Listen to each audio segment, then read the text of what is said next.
আসসালামু আলাইকুম। আশা করি সকলে ভালো আছেন। প্রিয় ভিউয়ার্স, আসলে দেশি মুরগি আমাদের দেশের আবহমান কাল থেকেই বাড়িতে সবাই মোটামুটি দেশি মুরগি পালন করে। যদিও সেটা বাণিজ্যিক আকার না, শখের বশে অনেকেই গৃহস্থলীভাবে মুরগি পালন করে। তো এটা যদি আসলে গৃহস্থলীভাবে মুরগি পালন করার পাশাপাশি যদি বাণিজ্যিক রূপ নেওয়ার চেষ্টা করে, কেউ যদি খামার করার জন্য তৈরি হয় বা কেউ যদি খামার করতে উদ্বুদ্ধ হয়, তাহলে দেশি মুরগি কিন্তু অপার সম্ভাবনাময়ী একটা জাত, যেটার কখনোই মার্কেট কোয়ালিটি ফল্ট করে না, যেটার কখনো মার্কেট চাহিদা ফল্ট করে না। আপনি দেশি মুরগির ডিম এবং মাংস উভয়ে আপনি সবসময় হাই কোয়ালিটি হাই রেঞ্জে বিক্রি করতে পারেন। তো এখান থেকে আপনি ভালো বেনিফিট আর্ন করতে পারবেন। তো প্রিয় ভিউয়ার্স, আজকে আমি জানাবো আপনাদেরকে বাণিজ্যিকভাবে 20টা দেশি মুরগি পালন করলে, জাস্ট সামান্য কিছু পরিচর্যার মাধ্যমে 20টা দেশি মুরগি পালন করলে আপনি কত টাকা প্রতি মাসে ইনকাম করতে পারবেন।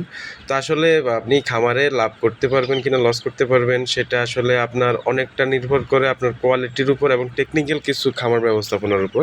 তো ভিডিওটা না টেনে সম্পূর্ণ দেখবেন। আজকে আমি আপনাদেরকে এমন কিছু টিপস অ্যান্ড ট্রিক্স শিখিয়ে দিব, যেটাতে আপনি অবশ্যই মুরগির খাবার খরচ, উৎপাদন খরচ কমিয়ে মুরগিটাকে ভালো রেটে মার্কেটে বিক্রি করতে পারবেন। তো এখান থেকে ভালো একটা আর্ন করতে পারবেন। প্রথমত আমি আপনাদেরকে হিসাব দিব 20টা মুরগিতে ইনভেস্টমেন্ট কত হবে। আসলে 20টা মুরগি যখন আপনি কিনবেন, তখন আপনার মিনিমাম 1 মাস থেকে 1.5 মাস বয়সী বাচ্চাই কিনতে হবে। কারণ আপনি 20টা মুরগি জিরো বাচ্চা কিনে কেউ বিক্রিও করবে না, আর আপনি এটা কিনে পোষাইতেও পারবেন না, কারণ এখানে ভ্যাকসিনের বিষয় আছে। তো আপনি অন্তত 4টা ভ্যাকসিন কমপ্লিট করা মুরগির বাচ্চা নেবেন। 1 মাস বা 1.5 মাস বয়সী বাচ্চা হয়তো বা 150 থেকে 180 টাকা পর্যন্ত মুরগির বাচ্চার দাম নিতে পারে, যেটা আমি সাধারণত 180 বা 150 টাকার মধ্যে ছেড়ে দিই। তো এরকম কিছু মুরগি নিয়ে 20টা মুরগির মধ্যে আপনি 5টা মোরগ রাখবেন, বা 2টা বা 3টা মোরগ রাখবেন, আর 1500 থেকে 17টা মুরগি রাখবেন। তো আপনি যখন ভ্যাকসিনটা কমপ্লিট করে রাখবেন, তাহলে আপনার ভ্যাকসিনেশন করার কোনো টেনশন থাকবে না, ঝামেলা থাকবে না, বাচ্চাগুলো সুস্থ থাকবে। তো এখান থেকে আপনি ধরেন যদি একটা মুরগি 160 টাকা করেও নেন, তাহলে 20টা হচ্ছে আপনার 3200 টাকা। আপনি 3200 টাকার মুরগির বাচ্চা কেনার পরে আপনার এখানে তেমন কোনো ওষুধ খরচ লাগবে না, কারণ দেশি মুরগিতে রোগ প্রতিরোধ ক্ষমতা খুবই বেশি থাকার কারণে ওষুধ খুব একটা লাগে না। তো তারপরেও আমি 200 টাকার ওষুধ ধরে রাখলাম, ধরো 3400 টাকা আপনার মুরগি, ঔষধ এবং আনুষঙ্গিক খরচে আপনার 3500 টাকার মধ্যে আপনি এটা সেরে ফেলতে পারবেন। এরপরে আসেন আপনি মুরগির খাদ্য খরচটা। আসলে হাঁস মুরগি পালন বা খামার করার একটা মেজর ফ্যাক্ট হচ্ছে খাবার খরচটা। খাবার খরচটা আপনি যদি ভালোভাবে মেনটেন করতে পারেন এবং আপনি নিজে খাদ্য বানিয়ে যদি সেটাকে কাস্টমাইজ করতে পারেন, তাহলে আপনার লাভের পরিমাণ বেশি হবে। নতুবা আপনি সামান্য সীমিত কিছু লাভে আপনার খামারটা পরিচালনা করতে পারবেন। তো যেহেতু দেশি মুরগি, এখানে আপনি সারাদিন ফিড খাওয়াবেন, যদি ফিড খাওয়ান তাহলে আপনি ভালো লাভ করতে পারবেন না। আপনি ফিডের পাশাপাশি খাদ্য গুণমান ঠিক রেখে আপনি নিজে যদি খাদ্য বানাই খাওয়াতে পারেন, তাহলে আপনি ভালো একটা আর্ন করতে পারেন। তো আপনার এখান থেকে মুরগিগুলোর আউটফিট বের হবে অন্তত 5 মাস পর থেকে। তো যেহেতু আপনি 1 মাস থেকে 1.5 মাস থেকে বাচ্চা নিয়েছেন, তাহলে আপনি মিনিমাম আরও 4 মাস এবার মুরগিগুলোকে ভরণ পোষণ করতে হবে, ভালো মানের খাবার দিতে হবে। এরপর থেকে আপনি আউটপুট পাওয়া শুরু করবেন। তো এই ধরেন আপনি যদি 5 মাসের মধ্যে 3 মাস বা 4 মাস মুরগি পালন করেন, তাহলে 20টা মুরগিতে আপনার মিনিমাম খাদ্য খরচ যাবে 6000 টাকা। আপনি এই 6000 টাকার মধ্যে সুষম খাবারের মধ্যে আপনি ফিড খাওয়াতে পারবেন। আপনি ভুট্টা, গম, ভাত, ভাতের মাড়, চাউলের খুদ বা চাউল, অথবা আপনি আদার্স যে দেশি খাবারগুলো আছে এগুলো আপনি খাওয়াতে পারেন। এতে কোনো সমস্যা হবে না। তাছাড়া আপনি যদি প্রাকৃতিকভাবে ছেড়ে পালন করেন, তাহলে খাদ্য খরচ অনেক কমে যাবে, যেটা আপনার খামারের জন্য অনেক ভালো হবে। এবং প্রাকৃতিকভাবে পাললে মুরগির আরেকটা অসুবিধা হচ্ছে, যেখানে সেখানে পচা আবর্জনা খেয়ে যদি মুরগি অসুস্থ হয়ে যায়, সেটাতেও একটা সমস্যা। তো সব দিকে খেয়াল রাখতে হবে। তো প্রিয় ভিউয়ার্স, এখন আপনার ডিম পাড়া পর্যন্ত একটা মুরগির পিছনে সুষম খাদ্যসহ সব কিছু মিলিয়ে প্রায় 500 থেকে 600 টাকার মধ্যে আপনি কস্টিংটা কাভার করতে পারবেন। তো সেক্ষেত্রে 20টা মুরগির পিছনে আপনার ডিম পাড়া পর্যন্ত প্রায় 10 থেকে 12,000 টাকা খরচ হবে।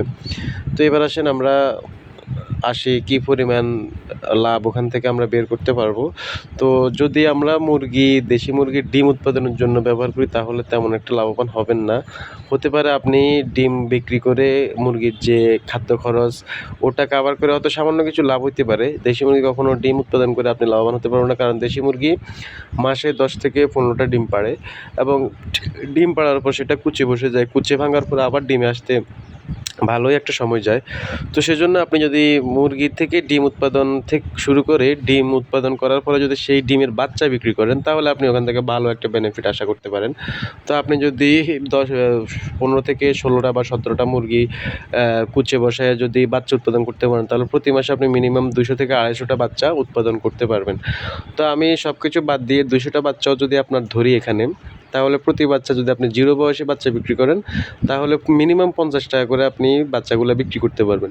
তাহলে 200 বাচ্চা বিক্রি করতে আপনি পারবেন, যদি 50 টাকা করে বিক্রি করেন তাহলে 10,000 টাকা বিক্রি করতে পারবেন। তো এখান থেকে খাদ্য খরচ যদি আমি মাসে 2,000 টাকা ধরি, তখন কিন্তু আপনার মুরগি 2,000 টাকা খাদ্য খরচ এনাফ। আপনার মুরগি তখন যদি আপনি শুধু লেয়ারও খাওয়ান, তাও 2,000 টাকা আপনি মাসে কাভার করতে পারবেন।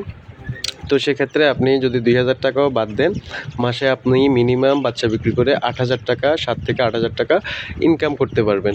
তো এই বাচ্চাটা আপনি কোথায় বিক্রি করবেন? বাচ্চাটা আসলে দেশি মুরগির বাচ্চা যথেষ্ট চাহিদা আছে। দেশি মুরগির যে কোনো জিনিস আপনি চাহিদা তুঙ্গে থাকে সবসময়। আপনি চাইলে বাচ্চা বিক্রি করতে পারেন, 0 সাইজের বাচ্চা, অথবা এই বাচ্চাগুলোর ব্রুডিং করে আপনি 1 মাস বয়সেও বিক্রি করতে পারেন। তো যেভাবে বিক্রি করেন আপনি ভালো একটা আর্নিং ওখান থেকে করতে পারবেন। মিনিমাম 7 থেকে 8,000 টাকা আপনি 20টা মুরগি থেকে প্রতি মাসে ইনকাম করতে পারবেন।